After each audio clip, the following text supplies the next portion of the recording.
We've all been there, right? You type something into a search bar, a question that makes perfect sense to you, and the results you get back are just completely off. It is one of the most common frustrations online. But what if search could finally understand what you actually mean instead of just the literal words you happen to type? Well, today we're diving into how AI is making that happen, right now. Okay, so look at this. On the left, you've got your classic old-school keyword search. It gets totally hung up on the exact words you used, and because of that, it misses some fantastic results that just use slightly different phrasing. But now, look at the right. This is semantic search. It's different. It actually gets the intent, the meaning behind your query. It finds what you're looking for, even if the words don't match up perfectly. This, right here, is the huge leap forward we're talking about today. So what's really going on here? Why has this been such a hard problem to solve for so long? Well, for decades, search technology has been stuck on this one fundamental problem. And it all boils down to a massive disconnect between how we humans think and how computers, well, read. And this slide says it all, really. Computers have always been literal machines. They see a string of text, like software developer, and they just go looking for that exact string of text. But that's not how our brains work, is it? We think in concepts, in ideas. We might search for something like person who builds phone apps, and a simple keyword search would be totally lost. It's this communication gap between our human intent and the machine's logic that needed to be solved. So to bridge that gap, you can't just keep tweaking the old system. Nope, you have to teach the machine to think in a fundamentally different way. And this is where our hero enters the story. A whole new kind of search, one that's powered by large language models, or LLMs.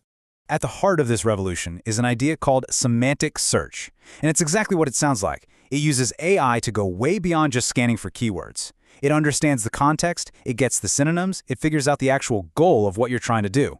This is what finally overcomes those vocabulary gaps and lets us talk to a search bar using our own natural human language.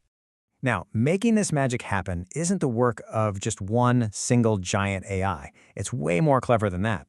Behind the scenes, it's actually a coordinated effort. Think of it like a team of 3 highly specialized AI architects, each one with a very specific and critical job to do. First up, you've got the librarian, whose job is to find everything that could possibly be relevant. Then, the expert comes in to sift through that list and rank the absolute best options for you. And finally, watching over the whole operation, you have the grader, who makes sure the quality of the results stays incredibly high. So let's meet the team.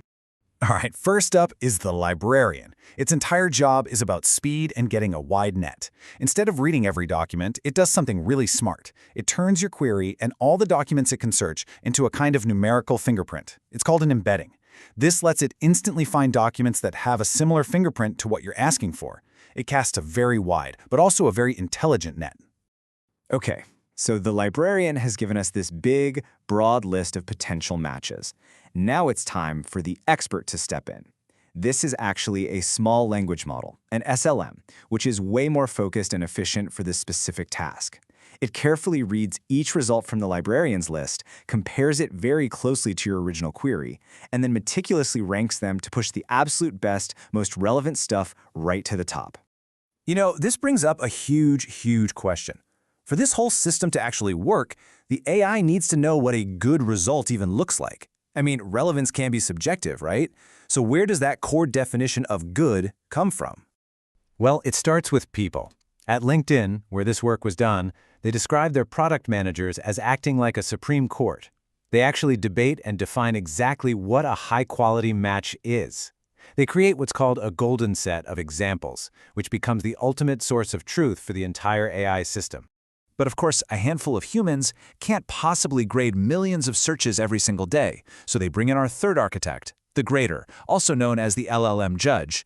This is an AI that has been trained on all those Supreme Court rulings from the human experts. It then takes that wisdom and applies it at a massive scale, constantly grading results to make sure the librarian and the expert stay sharp and on track. So we have this brilliant 3-part AI system in theory. It's smart, it understands meaning, but now comes the really hard part, making it all work in the real world. For a platform the size of LinkedIn, the sheer scale of the challenge is just mind-boggling.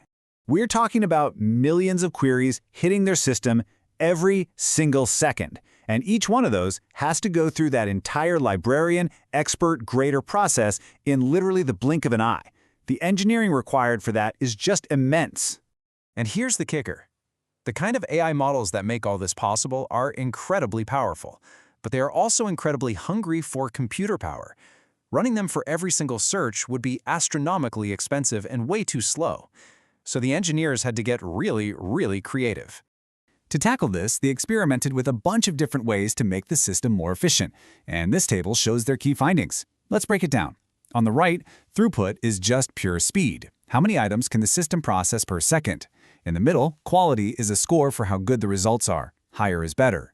So you can see the basic model is high quality, but it's super slow. When they started summarizing the text, the speed got a lot better with only a tiny drop in quality. But the real game changer, that was that last row, embedding compression. And this chart really shows you the incredible results of that work. By using these clever engineering tricks, they got a mind-blowing increase in speed. Just look at that jump in throughput. They went from processing just 290 items a second all the way up to over 22,000. That is a nearly 76-fold increase in performance.